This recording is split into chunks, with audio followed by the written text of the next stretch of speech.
throughout the entire season if he's got that many already. Well, Manchester City are getting closer, aren't they? Just 3 points now off the new leaders, Arsenal. And I say new leaders because I think everyone was probably a little bit surprised with how it ended up at Stamford Bridge on Saturday night. Liverpool went behind, got themselves back into it, but then lost late on. Jamie, how did it happen? Well, I just want to look and go back to a few things we've been talking about with Liverpool in terms of when we've been analysing Monday Night Football. I just want to look at the first goal and where it actually comes from. I think it's really interesting how Liverpool sort of set up and defend, really. And I'm just going to stop it now. And when you look at Liverpool, and don't forget what we said against Crystal Palace, Liverpool always like the extra man on the back line in terms of their centre-backs. So it's man for man almost all over the pitch. Full-back v winger, full-back v winger, winger v full-back on that side. Salah's here. So Bosley stepped forward. So it's almost like a 4-4-2, really. That's exactly what it is for Liverpool in terms of the press. Gravenberch's just here and McAllister here. Now, if you actually look at Liverpool's two centre-backs, it's 2v1. So they've got a spare man. But that means Chelsea have got a spare man somewhere else. And that man is the goal scorer here. In oceans of space, Caicedo, who was absolutely fantastic in the game. But this is the knock-on effect. If Liverpool always want to have a spare man at the back, someone is spare somewhere else. And the teams now, and especially Maresca with Chelsea, has found this spare man in 3 times against Arne Slot Liverpool and caused them real problems. And the goal's fantastic, but it comes from that. McAllister steps in, and the strike is absolutely fantastic. There, I mean, what a strike. Are we talking now about Moises Caicedo? I think Gary Neville said it the other night as being the best midfield player in the Premier League? Oh, he's very close. He wouldn't be the best for me. I would, if you're talking about all-round midfield player, I would say Declan Rice would just pip him for me. I just think he's got an extra little bit of quality with the ball. But there's no doubt over the last, not just this season, if you think from sort of Christmas onwards, last season, he was good as anybody in the Premier League. Fantastic performance, and don't forget it was Liverpool and Chelsea battling out for his signature 18 months ago. But I think Declan Rice just has the edge in terms of his passing. Chelsea certainly very happy to have him, and they're very happy to have Estevao as well, who popped up having come off the bench with the winner. Yeah, he did. And again, it's a Chelsea win, but we're going back to Liverpool. And again, I keep going back to the analysis we did on Monday Night Football, where they were with Crystal Palace late on in the game. There's a throw-in happening and get played through too easy. This happens again. And my criticism of Liverpool being almost like a basketball team, again, it's come back to haunt them. You know, this thing about being end-to-end in a game of football like this. Liverpool should be dominating this game when you consider the personnel Chelsea have got. And it's fantastic football from Chelsea. But the point I'm making about that is when the ball gets switched, your actual left winger for Liverpool is behind the fullback. Now, Andy Robertson's a really experienced player. I'm not sure if he had a knock in this situation as well. But again, far too easy to play through Liverpool and get at them. It's a tough place to go, Chelsea, but with the team Chelsea had out, that's a game Liverpool should have won, especially going at 1-1. But from Chelsea's point of view, it's absolutely fantastic result for them. The biggest result, I would think, under Enzo Maresca in his tenure, certainly at Stamford Bridge. But yeah, certainly in the Premier League, yeah. Yeah, in the Premier League. Listen, they won the World Club Cup against Paris Saint-Germain, but in terms of a togetherness with the club and what it meant, I think it was an unbelievable victory for them. Andy Robertson's bending down at the back post, maybe just switch off. Whether he gets his injury there or it was just before there, we're not too sure. But that was a victory that does a lot for a club in terms of the manager. I love the manager celebration. I loved him running down there. I can't believe he can't come in front of the cameras afterwards. That's just ridiculous. You know, afterwards you want to hear from him. As I said, for me, his biggest result, that will build a connection with the supporters. I said a lot last season with Enzo Maresca. I'm a huge fan of his. I think he's a really good coach. As I said, every time they come up against Liverpool, they seem to have a plan to get the better of them. But at times, there wasn't that real connection with the supporters. And maybe that was just waning in the last few weeks again. Because obviously what happened in the summer was fantastic, but some poor results. But celebrating like that, a win like that against the champions, I think creates a really strong bond.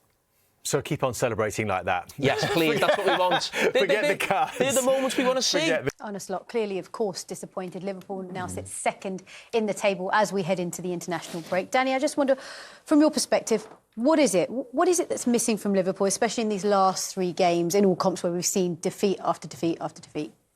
Well, I think it's a mixture of things. The most obvious one over those 3 games that I've seen is the lack of composure and control that they were renowned for last season. I think there's certain players who are off it, the form that we saw last season. Some of the new ones haven't hit the ground running. That final bit in the last third, when they're actually getting into good areas, decision-making's not great. There's been some poor finishing. And I think, defensively, they're more stretched. They seem a bit more imbalanced. Maybe that's trying to fit in the new players. Maybe there's so many things. There's a lot to improve on this team. There are every football match is won and lost on small details. Liverpool could have nicked that today, and I said to the lads earlier, if they had, it would have hidden some frailties. Because playing that cavalier way of football, it was chaotic in the second half.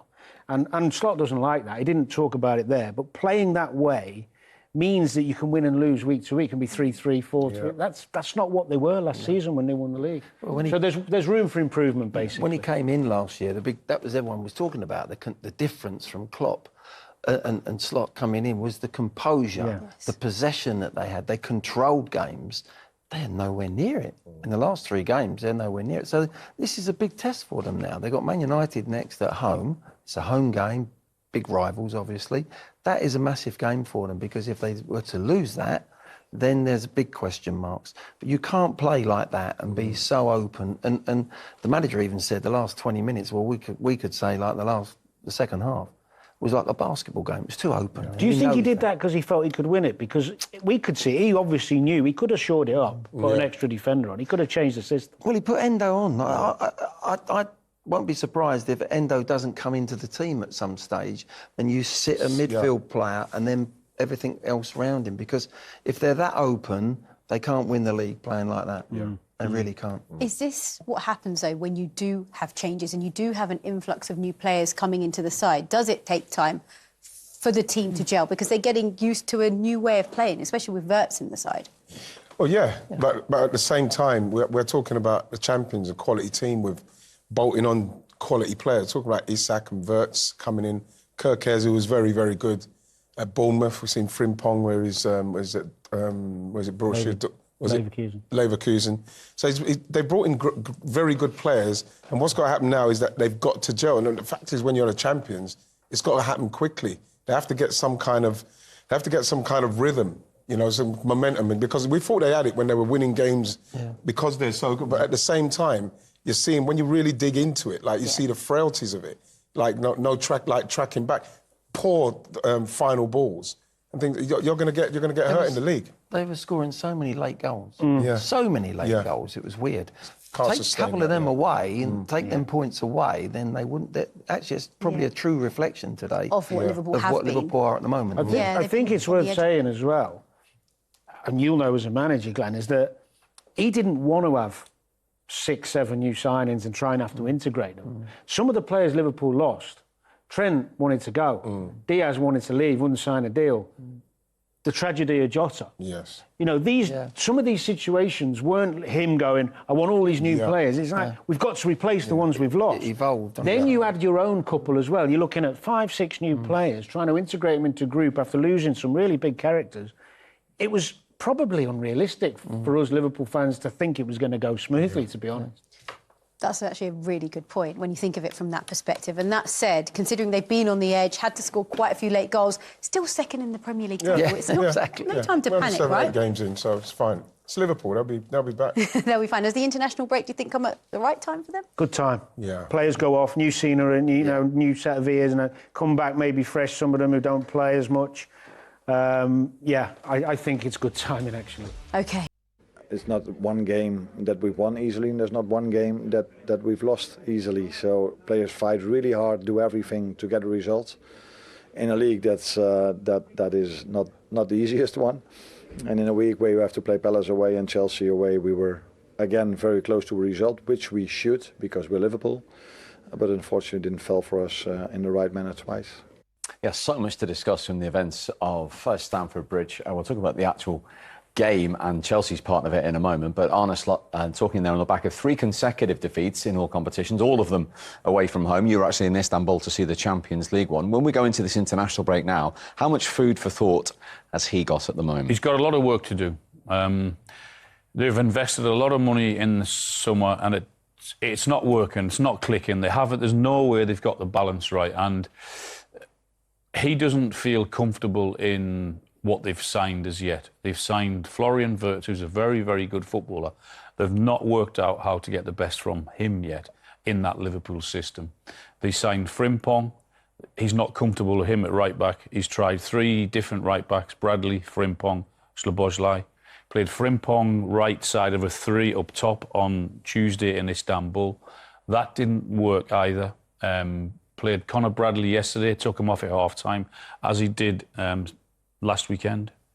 So, yeah, they've got big problems. It's not just defensively, it's in the midfield as well, because there's a lack of protection. There's a lack of understanding how to get the best out of individuals. So, yeah, he's got a lot of work to do over the international break, if indeed he can do it, because he's going to lose a lot of his players. He's not going to be able to work with the players as much as he would want to. But he's got a lot of food for thought over the next couple of weeks to get ready for their next game. Quite incredible, really, because 3 games ago in all competitions, they had a 100% record in every competition, and people were saying, well, how are we going to stop Liverpool winning the title? It's a tough week for Liverpool fans, isn't it? You know, since Arne Slot's come in, everything's been so smooth. They've had a brilliant summer, recruited really well. Alan's right. The balance isn't quite there yet. It'll take time. And again, he's right about the 2-week break now.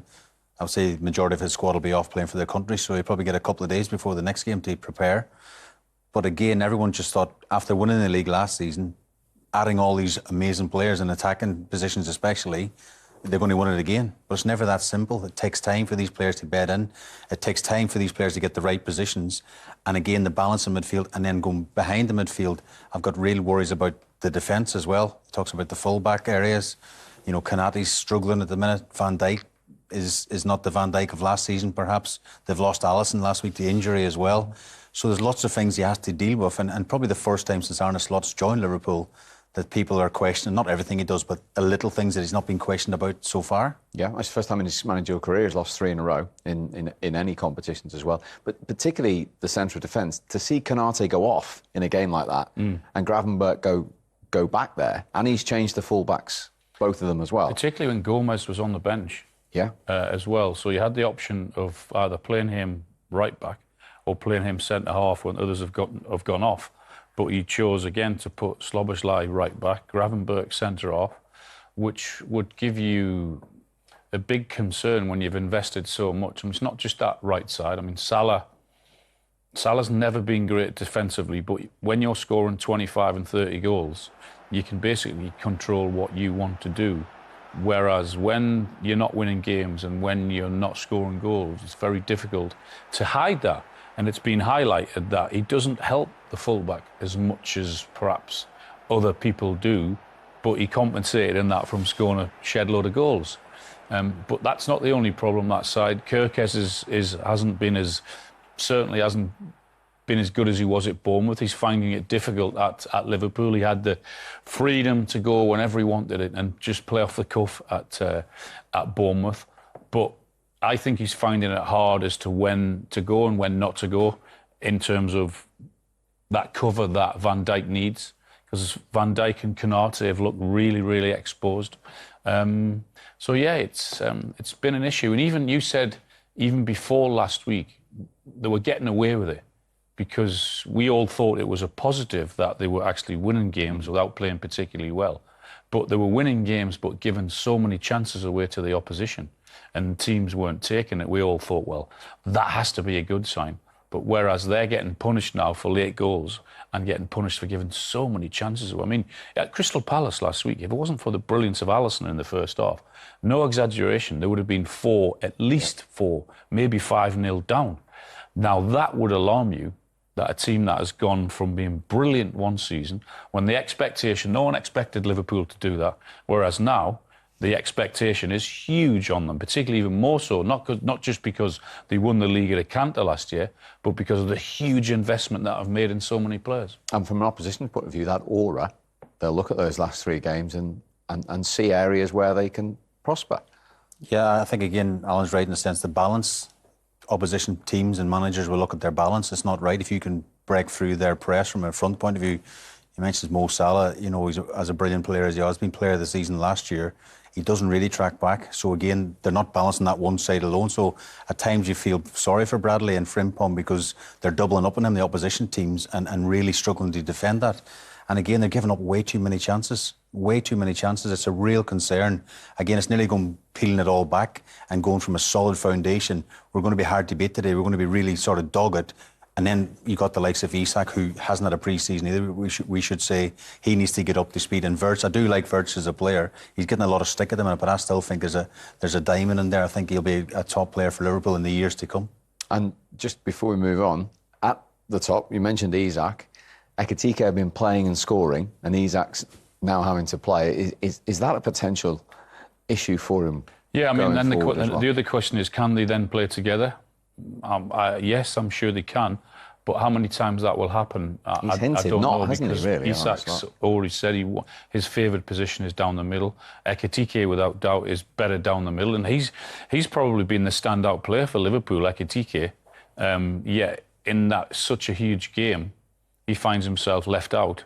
And Isak had that one header that he missed, didn't he? Second half that he put over the bar. But you're not going to see the best of Isak for another 2 or 3 weeks. I guess he'll go with the international break, play more games, get more game ready. But you're not going to see the best of him for a while as yet because he's not up to speed. Quick one on Chelsea. They lost back-to-back league games with red cards in both, we should point out. Is that a glimpse of what they're capable of, this young squad, if not perhaps the consistency? Yeah, definitely. It's a big win for them.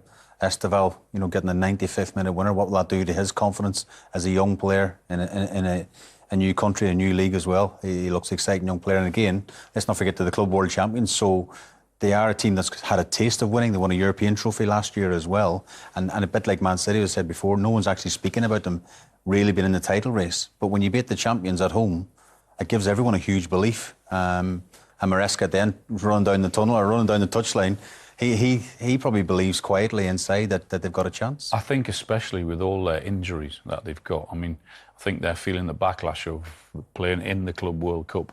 It going on so long with all the injuries that they had yesterday, particularly in defensive areas. I think the way they stuck together yesterday and the performance of Caicedo, I thought Chelsea were magnificent. Yep, OK, and of course the pressure for Liverpool was put on them prior to that game because Arsenal won again, this time against West Ham in Nuno's second game in charge. And they are finding the consistency, Alan. Yeah, they were never ever put under any pressure yesterday. They won at a canter, really. But I think one of the big things for me yesterday was Declan Rice moving 20 yards further forward when Odegaard went off, Zubamendi came on.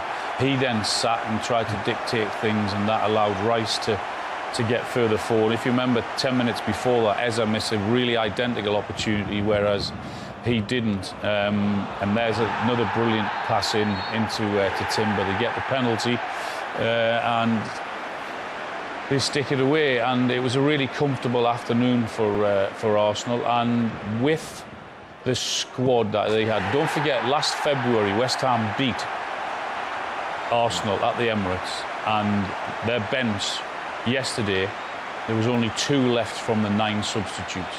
And for me, that's the big difference, is that when you go through the substitutes yesterday compared to when West Ham beat them in February, you bring in Zubamendi on.